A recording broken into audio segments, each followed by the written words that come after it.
बिस्मिल्लाहिर्रहमानिर्रहीम। मैं और फेडरल सेक्रेटरी रेलवेज़ और CEO Railways additional general manager साहब तो कई दिन से यहाँ ही हैं। हम सब डीएस सक्खर भी मौजूद हैं। हम 4 रोज़ा दौरे पे फ्लडेड एरिया के निकले हैं। जहाँ जहाँ पानी खड़ा रेलवे ट्रैक पे हम वहाँ तक जाएंगे और उसके बाद हम यहाँ से फिर इंशाल्लाह बलूचिस्तान भी जाएंगे। पाकिस्तान रेलवेज़ ने बड़े बहरान देखे हैं, लेकिन ऐसा बहरान इससे पहले नहीं देखा। आप जानते हैं तकरीबन 20 रोज़ होने के करीब आ गए हैं हमारा पैसेंजर ऑपरेशन बंद है, क्योंकि लोगों की जानों का ख़तरा मोल नहीं लिया जा सकता। हमने अपना फ्रेट ऑपरेशन बड़ी मुश्किल से इन हालात में शुरू किया। हमारे ट्रैक पे जगह जगह पानी खड़ा है, कई जगह से नीचे से एम्बैंकमेंट बह गई है और हमारे गैंगमैन, रेलवे के कारकुनान, अफसरान सब हम दिन रात सिस्टम की बहाली के लिए अपना रोल प्ले कर रहे हैं। सबसे पहले तो मैं पाकिस्तान रेलवेज़ के बहादुर कारकुनों को, उनको मैं दिल की गहराई से उनका शुक्रिया भी अदा करता हूं और इस बात पर उनको मुबारकबाद देता हूं कि उन्होंने जज्बा जहाद के साथ इस काम को किया है। वो पानी में फ्लडेड वाटर में खड़े होके रेलवे ट्रैक और रेलवे नेटवर्क की बहाली के लिए काम कर रहे हैं। हमने दालबंदीन तक ट्रैक क्लियर कर लिया है। ताफ्तान दालबंदीन चंद रोज़ में इंशाल्लाह ताला ताफ्तान कोयटा सेक्शन बहाल होगा। कोयटा चमन सेक्शन बहाल हो चुका है। इसी तरह पेशावर से रोड़ी तक ऑपरेशन बहाल हो चुका है। हमारा जो असल बॉटलनेक है वो ML1 पे यहाँ से ऑनवर्ड है। आप सबको पता है, बिरिया रोड है, पटीदन है, नवाबशाह है, बुचियारी है। हम पूरी कोशिश कर रहे हैं सूबाई हुकूमत और अफवाज पाकिस्तान के ताउन से और डिज़ास्टर मैनेजमेंट अथॉरिटीज़ के ताउन से किसी तरीके से पानी रेलवे ट्रैक से ज़रा नीचे चला जाए। मेरा ये दौरा भी इसी सिलसिले की एक कड़ी है। अभी एडमिनिस्ट्रेशन भी हमारे साथ होगी और हम सब मिल के ट्रैक पे जा रहे हैं। कई जगह पे हमें ट्रॉली करनी पड़ेगी, लेकिन बहरहाल हम जाएंगे और जो जो मुमकिनात हैं ट्रैक की बहाली के और ऑपरेशन की बहाली के उसका जायज़ा लेंगे और मौके पर फैसले भी इंशाल्लाह ताला करेंगे। बहुत मुश्किल सूरत हाल है। रेलवे को तकरीबन 15-16 करोड़ रुपए का रेवेन्यू लॉस हो रहा है रोज़ की बुनियाद पे। और इस बार जब हमें रेलवे मिली है तो हकीकत यह है कि 15 दिन बाद तनख्वाहों के पैसे नहीं होते और हमें तनख्वाहों के पैसे भी इकट्ठे करने पड़ते हैं। खसारा भी 12-13 अरब ऐड हो गया पिछले 4 साल में बदकिस्मती से। और जो रेलवे के टर्न अराउंड का एक ड्राइव हमने शुरू की थी वो सारा पानी फिर गया उस पर। अब इसको फिर ज़ीरो से शुरू किया था तो सैलाब ने आ लिया है। बहरहाल हम इसका मर्दानावार मुकाबला करेंगे। जब आफत आती है तो शिकस्त तस्लीम नहीं की जाती, उसका मुकाबला किया जाता है। इसका हम डट के मुकाबला करेंगे। और दूसरी बात यह है कि रेलवे सिस्टम पे जो कुली हजरात हैं उनकी हालत बहुत नागुफ्ता बे है, क्योंकि वो रेलवे के मुलाजम नहीं होते। तो हमने ये फ़ैसला किया है कि हर कुली को 10,000 रुपये की हम फाइनेंशियल असिस्टेंस देंगे। रेलवे नहीं दे सकता, इसलिए कुछ अमाउंट मैंने अरेंज की है। कुछ अखुवत एक NGO है, उनसे हमने 25 लाख रुपए वो दे रहे हैं और ये रेलवे अफसरान ने मेहरबानी की है। कुछ 40 लाख रुपए इनसे इकट्ठे हुए हैं। कुछ मैंने PM को रिक्वेस्ट किया है, फेडरल गवर्नमेंट से भी मदद मिलेगी। तो तमाम कुलीग जो हैं उनको हम 10-10 हज़ार रुपये देंगे। कोशिश करेंगे कल से उनको अदायगी मिलनी शुरू हो जाए, ख़ास तौर पे फ्लडेड एरिया में पहले उनको तरजीह देंगे। इसी तरह जो गैंगमैन है कराची डिवीज़न के, सक्खर डिवीज़न के, कोयटा डिवीज़न और मुल्तान डिवीज़न के, इनको भी 10-10 हज़ार रुपये दिए जाएंगे। ये फ्लडेड वाटर में काम करें। 10 हज़ार कुछ भी नहीं है, लेकिन ये तकरीबन 3 करोड़ रुपए का इम्पैक्ट आता है। तो इन हालात में हम अभी यही कर सकते थे। मज़ीद कुछ हो सका वो भी करेंगे। रेलवे ऑपरेशन इंशाल्लाह ताला जल्द बहाल होगा। एक तो ML1 पे प्रॉब्लम है बहुत। ये मेरा ख्याल है कि फ्रेट हमने चला तो दिया है, लेकिन प्रॉपर फ्रेट 1-1.5 हफ्ते में चल पड़ेगा। जहाँ तक पैसेंजर ऑपरेशन की बात है वो इंजीनियर्स फैसला करेंगे। एम्बैंकमेंट देख के कि ये ना हो कि किसी जगह से चीज़ मुसाफिर ट्रेन जा रही है और बैठ जाए तो एहतियात बहुत ज़रूरी है। इस वजह से हम बहुत मोहतात हैं। और इसी तरह सिब्बी कोयटा सेक्शन पे एक मेन ब्रिज हमारा गिर गया है, वो रेलवेज़ और NLC मिल के काम कर रहे हैं, उसे कुछ अर्सा लगेगा। उसकी हमने असेसमेंट सारी कर ली है, चंद दिन तक उसका तामीर का काम हम शुरू करेंगे। तो तब तक कोयटा जो है वो कोयटा ताफ्तान और कोयटा चमन तो जाती रहेगी ट्रैफिक, लेकिन कोयटा नेशनल रेलवे नेटवर्क से कनेक्ट नहीं हो सकेगा। वो पुल बड़ा स्ट्रेटेजिक है, उस पर भी हम दिन रात लगे हुए हैं कि वो जल्दी से जल्दी उसको हम मुकम्मल कर लें। अगली बात यह है कि इन सैलाबों से जो अनप्रेसिडेंटेड है, सबसे ज़्यादा नुकसान सूबा सिंध में हुआ है, सूबा बलूचिस्तान में हुआ है, उसके बाद KPK के बन्नू टांक DI खान सवात का इलाका मुतासिर है, राजनपुर डेरा गाजी खान के इलाके मुतासिर है। तो ये वक्त है कि हम सब मुसीबत की इस घड़ी में अपने सैलाब में डूबे हुए तबाह हाल बहनों भाइयों की मदद करें। हुकूमतें भी अपना काम कर रही हैं, NGOs भी कर रही हैं। हम में से हर वो फ़र्द जो सैलाब की तबाहकारी से बचा है, उसका ये फ़र्ज़ है कि वो कुछ हिस्सा अपने उन बहनों भाइयों के लिए निकाले जो सैलाब की तबाहकारी का शिकार है। ये 1-2 दिन का काम नहीं है। रेस्क्यू का ऑपरेशन चल रहा है, तकरीबन मुकम्मल होने वाला है। रिलीफ चल रहा है, ये चलेगा भी काफ़ी दिन चलेगा। मगर जो रिहेबिलिटेशन का प्रोसेस है वो उसे 2 से 3 साल कम से कम लग सकते हैं। अरबों डॉलर का नुकसान हो गया, जो कि पाकिस्तान के पास रिसोर्स नहीं है। पुल टूट गए, सड़कें तबाह हो गई, लोगों की फसलें तबाह हो गई, घर तबाह हो गए। तो इसके लिए कौमी मनसूबाबंदी की ज़रूरत है, जिसके लिए अदारा कायम किया फेडरल गवर्नमेंट ने, जिसे आसन इकबाल साहब लीड कर रहे हैं। उसमें NDMA है, सूबाई हुकूमतें भी उसका हिस्सा हैं, वो मनसूबाबंदी भी साथ साथ कर रहे हैं। मगर सबसे बड़ी ज़रूरत जज्बे की है।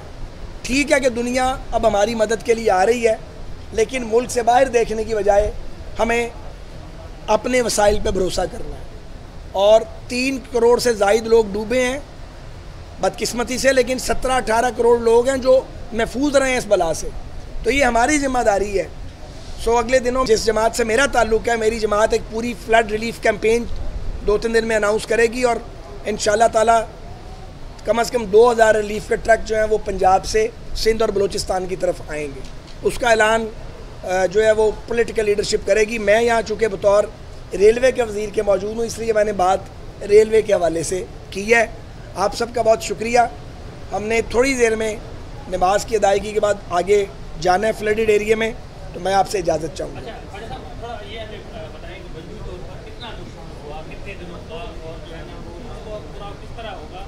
और ट्रैक जो है जिस तरह आप कह रहे हैं कि ये है और ये खराब है वाली, तो कितनी मुतासर होगी और आइंदा कितना नुकसान का अंदेशा है, इसका थोड़ा बिल्कुल तो देखिए जी गुजारिश ये है कि अभी चूँकि पानी उतरा नहीं है और हमारे पुश्तों के साथ भी पानी खड़ा है और बाज़ जगह ट्रैक के ऊपर खड़ा है, तो हम कोई फिगर बिला वजह असेसमेंट के बगैर असेसमेंट के तहकीक के जारी नहीं कर सकते। ये बिलियंस का नुकसान है। कितना है ये पता लगेगा जब सैलाब का पानी उतरेगा। हमारे इंजीनियर्स, ये प्रोफेशनल लोगों का काम है। सिविल इंजीनियरिंग का बहुत बड़ा शोबा है हमारे पास रेलवेज़ में, तभी हम बता पाएंगे।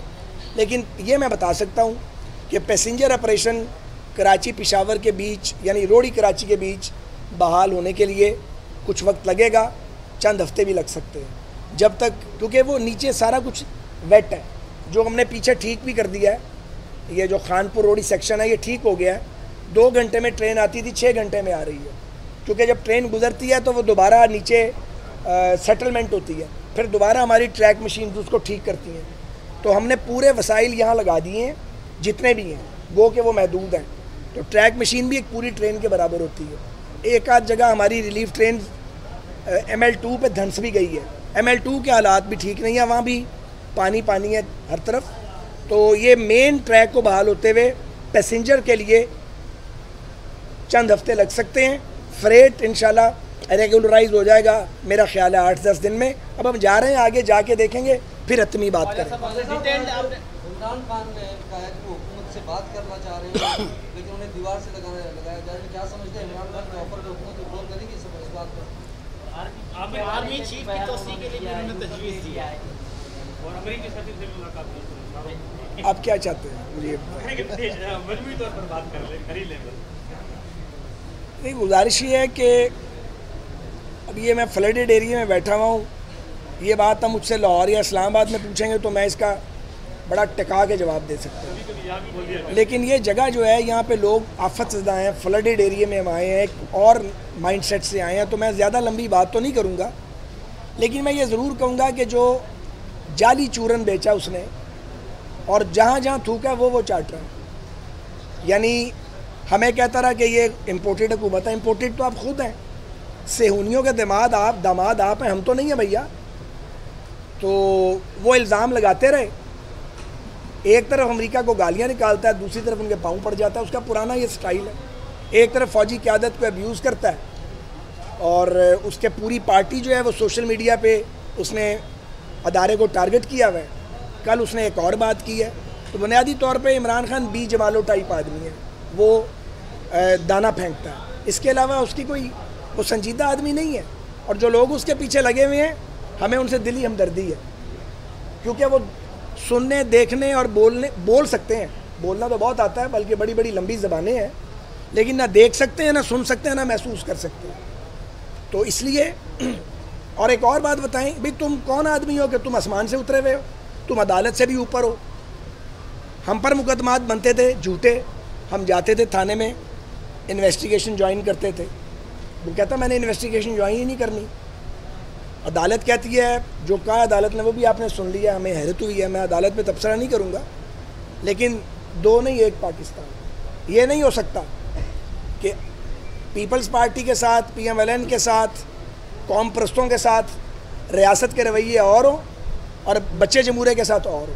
रवैया एक होना चाहिए। अगर रवैये दो होंगे, सवाल भी उठेगा, फिर बात भी होगी, फिर तनकीद भी होगी, फिर बुरी भी लगेगी। तो एक रवैया होना चाहिए सबके साथ। अगर इस मुल्क में कोई कानून है, अगर कोई अदल और इंसाफ है। ख्वाजा साहब बताइए, इस वक्त जो है बारिश में मुतासर हुई है ट्रेन, उससे पहले जो है काफ़ी हादसा पेश आते हैं और एक दूसरे पे जो हुकूमत आती है इल्ज़ाम लगा दे। ऐसा कोई प्लान नहीं बनाया जा रहा जिसमें जो है अवाम को रिलीफ मिल सके? और सियासतदान और हुक्मरान तो अपने एरोप्लेन पे या फ्लाइट पे जाते हैं, ये जो सारी मुश्किलात जो है अवाम को भुगतना पड़ती है। इस हवाले से ऐसा कोई नहीं प्लान बना रहे जिसमें अवाम को रिलीफ मिल सके? देखें, ये रेलवे जो है ना, रेलवे ये एक पूरा सब्जेक्ट है, साइंस है पूरी। और बदकिस्मती से रेलवे की तश्कील और तमीर के बाद किसी भी दौर में उसको संजीदगी से नहीं लिया गया। पहली बार हमने आके 2013 में, हमारी भी हुकूमत पहले आती रही है, हम भी बस इस तरह ही संजीदा नहीं लेते थे। 2013 में हमने इसको बड़ा सीरियसली लिया था। 18 अरब रुपए कमाता था ये अदारा, हम 54 बिलियन पे छोड़ के गए थे और हमने इसमें काफ़ी रिफॉर्म्स की थी। और अगले फेज़ में, जैसे ये रोडी में हम बैठे हुए, अगर अगले 5 साल मिलते तो जो 6-7 नए स्टेशन 8 बनने थे, उसमें खानेवाल, रहीमियार खान, रोडी, हैदराबाद, कराची, कोयटा और पेशावर शामिल थे। इसी तरह ML1 का प्रोजेक्ट था। जब तक ML1 नहीं बनता रेलवे नहीं चल सकता। अब वो यही ML1 है सारा। उसमें अलबत्ता अब हमने एक फ़ैसला किया है कि अब हम चाइनीज़ को भी हमने इंगेज किया है, क्योंकि वो तो ML1 बैक बर्नर पे चला गया था। मैं किसी पे इल्ज़ाम नहीं लगाऊंगा, ना किसी का नाम लूँगा। सबको पता है कि ML1 पे कुछ नहीं हुआ, 4 साल बिल्कुल एक ईंट नहीं रखी गई। तो अब हमने दोबारा प्रोजेक्ट मैनेजमेंट यूनिट बनाया है, चाइनीज़ को हमने दोबारा इंगेज करना शुरू किया है। हम चाइना जाएंगे भी, ज़रा ये फ़्लड रिलीफ से फारिग हों। हमारी कोशिश होगी पूरी, खुदा करे अल्लाह हमारी मदद फरमाए कि इस साल ML1 पे ऑन ग्राउंड काम शुरू हो। फ़ैसला ये किया है, पहले ML1 जो था उसमें लाहौर मुल्तान सेक्शन था और एक इंस्टीट्यूट था, लाहौर लाला मूसा था, उसे हमने ख़त्म कर दिया। वो फ़ेज़ 2 होगा। अब फ़ेज़ 1 होगा रोडी कोटरी, कोटरी कराची, क्योंकि ये सेक्शन वर्स्ट है। अब ML1 का काम यहाँ होगा, या एक कारूवाल पिंडोरा एक सेक्शन है, वहाँ पे ग्रेडियंट बहुत वो ज़्यादा स्टीप है, ढलान है, वहाँ थोड़ा सा काम होगा। मेजर काम इस एरिया में होगा।